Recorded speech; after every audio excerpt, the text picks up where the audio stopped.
Welcome to AWS Morning Brief, Whiteboard Confessional. I'm Cloud Economist Corey Quinn. This weekly show exposes the semi-polite lie that is whiteboard architecture diagrams. You see, a child can draw a whiteboard architecture, but the real world is a mess. We discuss the hilariously bad decisions that make it into shipping products, the unfortunate hacks the real world forces us to build, and that the best thing to call your staging environment is theory, because invariably whatever you've built works in theory, but not in production. Let's get to it. NOps will help you reduce AWS costs 15 to 50% if you do what it tells you. But some people do. For example, watch their webcast, How Uber Reduced AWS Costs 15% in 30 days. That is 6 figures in 30 days. Rather than a thing you might do, this is something that they actually did. Take a look at it. It's designed for DevOps teams. NOps helps quickly discover the root causes of cost and correlate that with infrastructure changes. Try it free for 30 days. Go to nops.io/snark. That's nops.io/snark. Today, I want to talk about a funny thing. Time. Time has taken on a different meaning for many of us during the current pandemic. Hours seems like days, days seem like months. But in the context of computers, time is a steady thing, except when it's not. Things like leap years, leap seconds, Google's famous leap smear, and of course our ever-changing friends, time zones, combine and collude with one another to make time a very hard problem when it comes to computers. In the general case, computers think of time in terms of seconds since the start of the Unix epoch on January 1st, 1970. This is, incidentally, and not the point of this episode, going to cause a heck of a lot of excitement when 32-bit counters roll over in 2038. But that's a future problem similar to Y2K that I'm sure won't bother anyone. Time leads to suboptimal architectural choices, which is bad, and then those choices become guidance, which is in turn far, far worse. Now, AWS has said a lot of things over the years that I despise and take massive issue with, some petty and venial like pronunciation, but none of them were quite so horrifying as a tweet. On May 17th, 2018, the official AWS Cloud Twitter account tweeted out an article with the following caption: "Change the time zone of your Amazon RDS instance to local time." I hit the roof immediately and began ranting about it and railing against that tweet in particular. I believe this is the first time that me yelling at AWS in public hit semi-viral status. My comment, to be precise, was absolutely do not do this. UTC is the proper server time zone unless you want an incredibly complex problem after you scale. Fixing this specific problem has bought consultants entire houses in San Francisco. Now, I stand by that criticism, and I maintain that your databases should be in UTC at all times, as should the rest of your servers. And I'll explain why, but first, this episode is sponsored in part by N2WS. You know what you care about? Many things, but never backups, at least until right after you really, really, really needed to care about backups. That's what N2WS does for your AWS account. It allows you to cycle backups through different storage tiers so you can back things up cost effectively and safely. For a limited time, N2WS is offering you $100 in AWS credits for setting up their free trial, and I encourage you to give it a shot. To learn more, visit snark.cloud/N2WS. That's snark.cloud/N2WS. It's important that all of your systems be in the same time zone. UTC, or Universal Time Coordinated, doesn't change with the seasons. It doesn't observe daylight saving time. It's the closest thing we've got to a unified central time that everyone can agree on. Now, you're going to take issue with a lot of that, and I'm not suggesting that you should display that time to your users.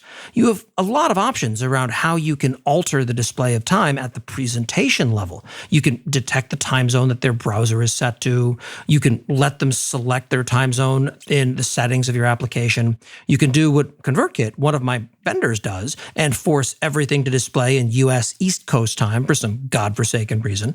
But all of those options are far better than setting the server time to local time. Years ago, I've been told that this shameful secret exists within companies during job interviews when I asked what kind of problems they're currently wrestling with. And it's a big deal because changing one system requires changing every system that winds up tying back to that. Google apparently had all of their servers originally set to Pacific Coast time or headquarters time, and this caused them problems for over a decade. I can't confirm that because I haven't ever worked there, so I wouldn't know other than stories people tell while sobbing into beers. But it stands to reason because once you've gone down this path, it is incredibly difficult to fix it. What's not so obvious is why exactly this is so painful. And the problem comes down to change. Time zones change. Daylight saving time alters when it takes place in a given location from year to year, and time zones themselves don't hold still either as geopolitical things tend to change. Remember that computers don't just use time to tell you what time something is right now. They look at when log entries were made, what happened in a particular time frame, what was the order of those specific events that all came from different systems. When was a change actually implemented? And you really, really don't want to have to apply complex math to logs just to reconstruct historical events in time.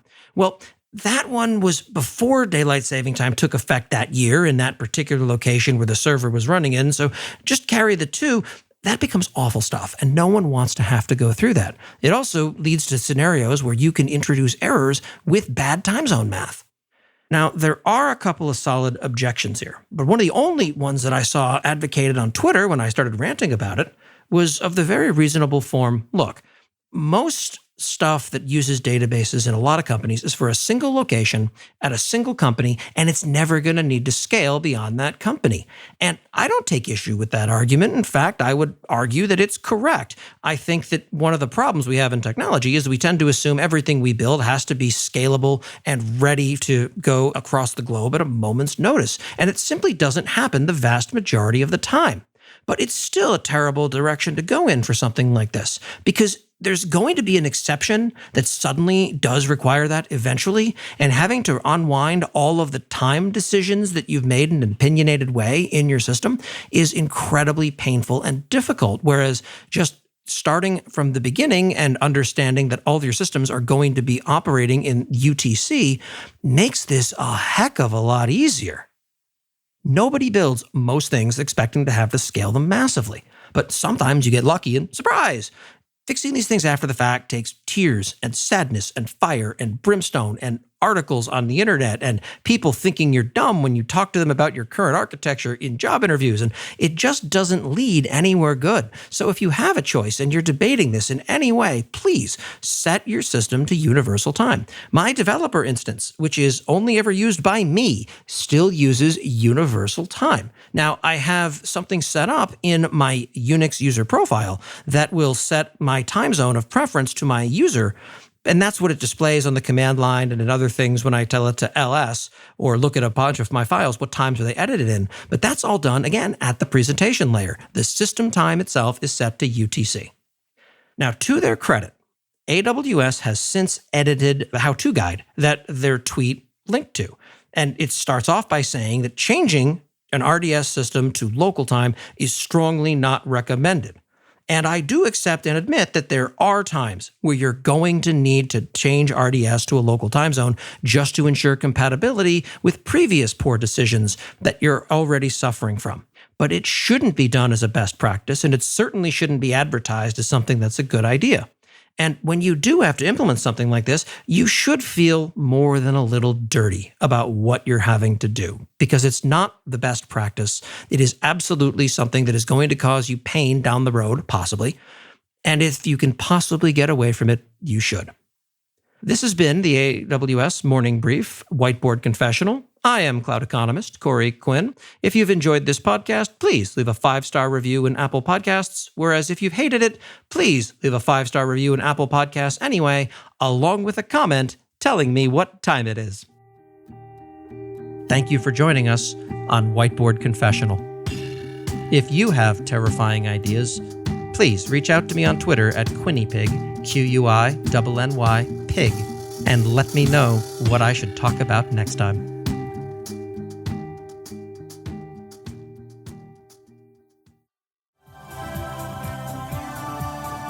This has been a Humble Pod production. Stay humble.